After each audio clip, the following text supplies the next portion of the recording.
Check it out, guys, I am back with my final video response for Six String Bliss.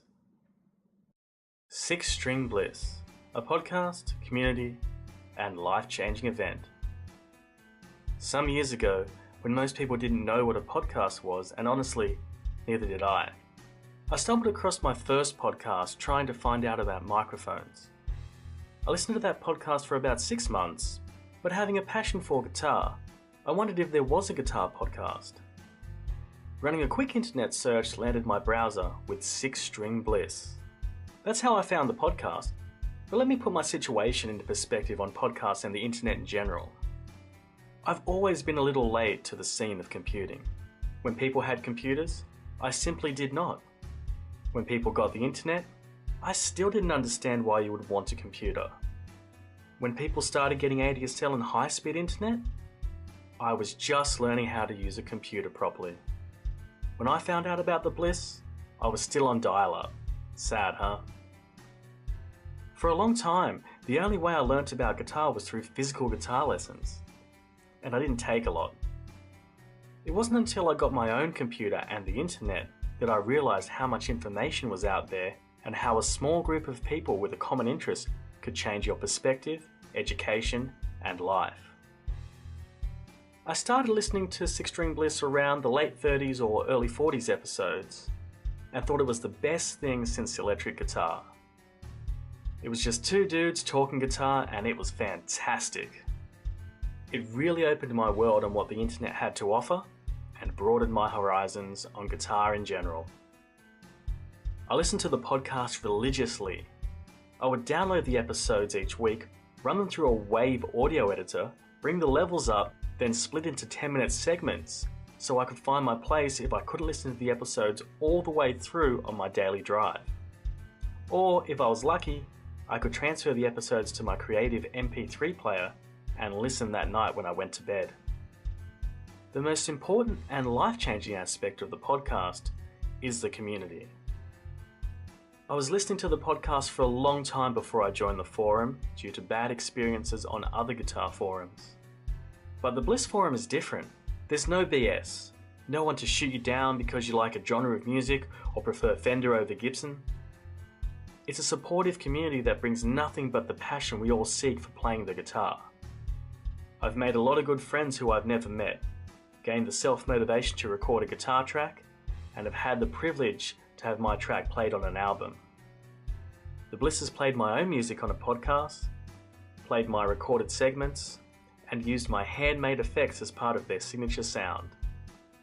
I've learned that big brands mean nothing compared to passion, motivation, blood, sweat and tears which make real instruments. I'd like to thank Pipes and PT for the many hours of entertainment, sacrifice and pure laughter that they have made for our enjoyment. I'd like to thank Pappy for stepping up as a co-host when the future was grim, and the Searcies for showing support and being the amazing people they are. Jan, Dave, Larry S, Larry B, Steve C, Steve B, Gav, and all the amazing people I met through the Bliss. Sorry, I don't want to mention too many names as I may forget some. However, the community makes the Bliss and the Bliss makes the community. Okay, so yes, we're back, and I know there is a part 2 to Six String Bliss's final episode, but I'm not going to do a video response for that, because that is for the listeners to say their part, say their thank yous to the hosts, and show their appreciation. And so it's not for me to do a video response on. So this will be my last video response for Six String Bliss. However, who knows what can happen in the future, people? Who knows? The future is not written. So what I thought I'd do is I'll keep this one shorter than my regular video responses, and I'm just going to go through my top 5 things that have been life-changing due to listening to Six String Bliss. So the number one thing though, the rest aren't in any particular order, but the number one thing that's actually changed my life would be meeting the people of the community, having new friends with a common interest for guitar, all because of Six String Bliss. Joining the forum really changed my perspective on the internet, on forums in general. I did have a lot of bad experience, not a lot, a couple of bad experiences with other forums where, like PT was saying in the episode, sort of gear snobbery. there are people out there that they just want to shoot you down because you're a beginner and you don't know that much about the instrument, or because of something they read on another forum, ignorant information, or because they've got an actual Gibson that they play and you only play an Epiphone and things like that. It's terrible. But coming to the Bliss, you don't get any of that. You get supportive people. You get people that they just love guitar. They've got that drive, that passion for the instrument, and it's absolutely amazing. Because I don't know about you guys, but I don't really know that many people that play guitar at all. I don't have anyone to jam with. I don't have people I can relate to about music. And but people ask me about my guitar. They say, "Oh, that's a hobby." It's not a hobby. It's a lifestyle. Every time I go on the internet, I look up things about music. That's all I care about. Every time I hear a song, I think about the guitar in that song. It's every time what was it, a while ago now, I was just, I don't know what I was doing, I was preparing a meal and I had the salt and pepper shakers and I thought this would actually make good egg shakers. Things like that. Like, people like us, we live and breathe it, so it's more than a hobby. It really is a lifestyle. We build our lives around it. This room that I'm sitting in right now is dedicated to music. And it's just unbelievably refreshing to have people to talk to about that. So joining the forum was one of the best things that I think I could have done. And I've met so many awesome, interesting and supportive people through the forum. It's absolutely amazing. So that's the number one thing. There's a lot of people that you will meet that, like PT was saying, I haven't met these people in real life, but I consider them to be my friends. Even when I'm not that active on the forum or not that active on the internet, I can still talk to these people, and I feel more comfortable talking to these people about guitar. Like Pipes was saying, I don't want to talking to old school friends and things like that. It's awkward. It is awkward. But if you talk to a stranger and he likes guitar or she likes guitar, it opens up the conversation. You can talk for hours. It's that type of passion, interest, and motivation that brings the community together, and I just think it's fantastic. So, number one thing really is the community. What's this? Number two, electronics. Now, I sort of fight with myself whether it was the right thing to do to spend that many hours of my life with effects, learning about electronics, soldering, and so forth. But at the end of the day, it's a really good skill to have. If anybody out there is a little afraid to pick up a soldering iron, don't be. It's really easy, and you'll save yourself a lot of money. And it's a good learning curve. You understand how the instrument works, how electronics work, and that sort of thing. It's a really valuable piece of knowledge to have. However, a lot of people may not know this, but I knew nothing about electronics when I started listening to Six String Bliss. Nothing at all. I actually used to ask the hosts about questions about pedals and I remember the first thing was the dreaded true bypass. I designed a little bypass circuit and I thought it was true bypass, which it wasn't because the effect was still going in there. It's like a crybaby. It's always in the signal chain. And I was asking the hosts for questions, and like they were saying, they don't know everything, and they didn't really know. But so being on the forum and that sort of thing, I had people to ask about, would you modify this? Would you change that? What do you think about these things? And that's really what got me into it. Actually, it is this pedal right here that really taught me a lot about electronics and how to modify effects, and then from there it spiraled on how to build effects, how to understand schematics and that sort of thing. So without Six String Bliss, I just don't think I would have had the motivation to do that. And a lot of people may not know this as well. The first actual pedals that I made were boost circuits, Electro-Harmonix something boost circuits. They actually had the Six String Bliss logo printed out onto a piece of paper and glued to the front of them. And I sent a pedal to PT and I sent a pedal to Pipes. They were the first pedals I made, first complete pedals I made that worked properly. And They were just straight up silver box, unpainted pedals. But it was, I don't know how it happened, but it was the motivation of Six String Bliss that made me really push myself to understand about electronics and understand how to fix things, understand how to design things. I've got these pedals here and a bunch there that I've made myself. And in a way, it's all because of listening to the podcast, having the encouragement of the community, talking to people. I believe when Adam Grimm used to be on the forum, and he was really a real motivator when it came to electronics and doing things like that. I thought it was really good. And of course, the quest to get the ultimate Crybaby, which is an ongoing quest, of course. So I have to say that that's one of the other things that Six String Bliss did to me. And a lot of people may not know this as well. Those little tone kickers that I used to sell, that paid for my half of my instruments. They paid for half of the stuff in here. There's a lot of work. There's a lot of late nights with a soldering iron. However, just having that type of sort of second income to get the instruments, because I live on my own. When you live by yourself, money can be a little tight.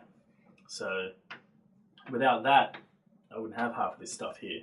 So what's next on my little list? The encouragement to record a track for a Six String Bliss album. Before Six String Bliss, I used to just play covers and that sort of thing, which is all I really do now, a lot. But I just sort of noodled around, didn't do much, got a few guitar lessons. I had a recording setup, a very basic sort of recording setup. I had the old sound card, not sound card that comes with your computer. I had a EcoMia MIDI sound card, which at the time I got on sale. I paid around $450 for it or something like that. And it dropped from $700 down there because it was getting old.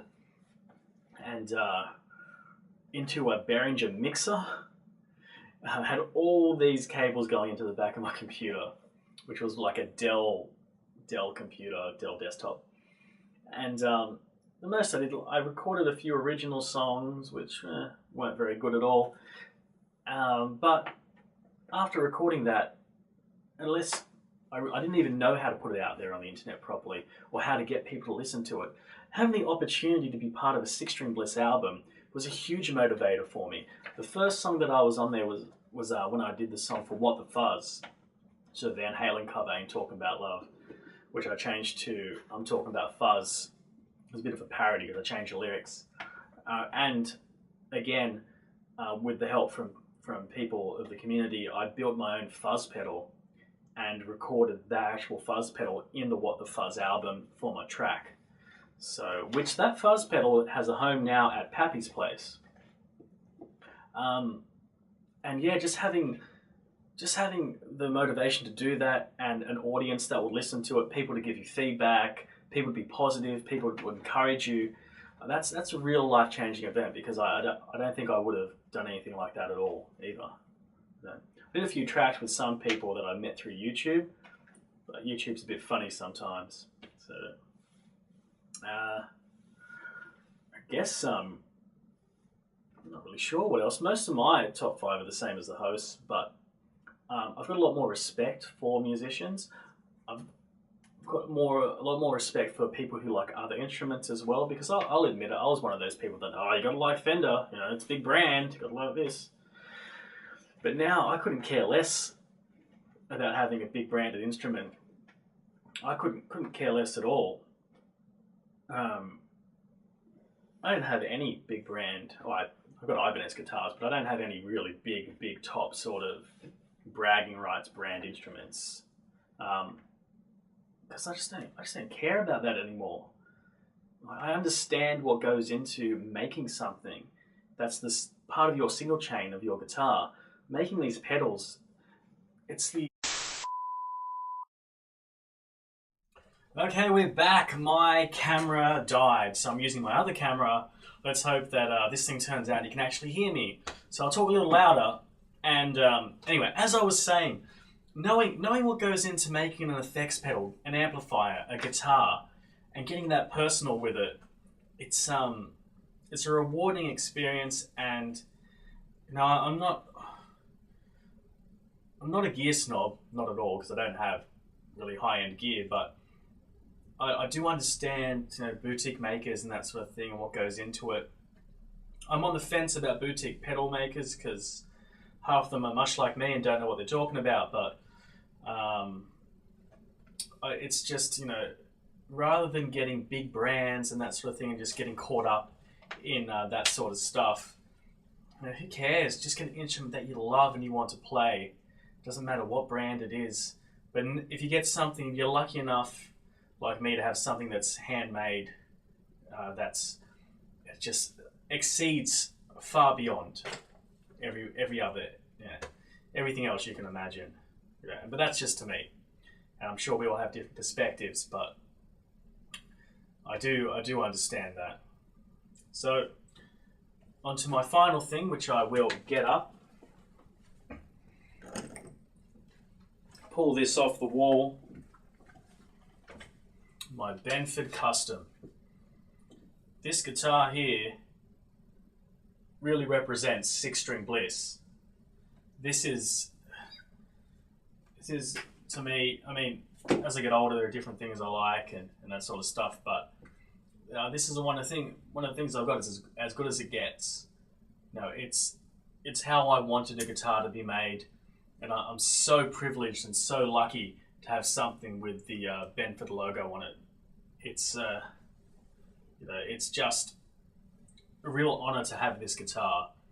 And without Six String Bliss, I can't honestly say that I wouldn't know about Steve Benford. I probably wouldn't. To be quite honest, I probably would not. And right now, I'd probably have, I don't know, I'd probably have some stupidly expensive guitar that is just another production model, really. And I appreciate this a lot more than I ever would to a production model guitar. And knowing this is handmade from America with some of the most exotic woods, there's no way I'd be able to get what's on this guitar at a big brand builder. And if I could, they'd probably charge about 10 grand. So, this guitar is a real symbol of Six String Bliss to me.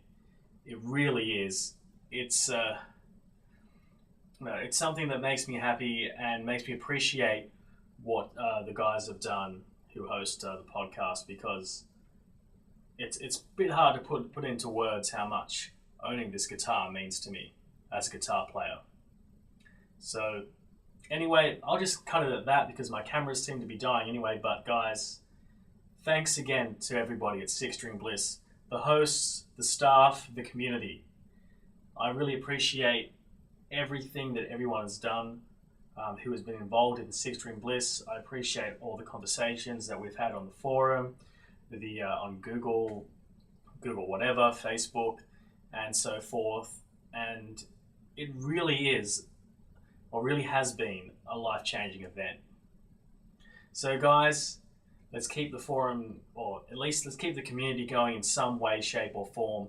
But yeah, all I'm going to say right now is bliss on.